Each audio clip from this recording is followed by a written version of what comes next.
You loved it here, Cody, until things didn't work out. Until things got a little rough and you couldn't handle it, if you know what I mean.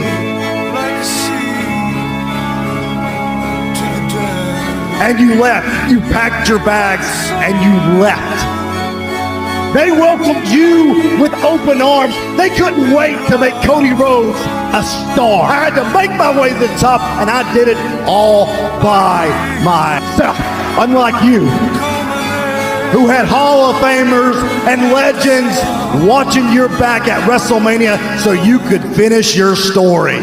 I am lost.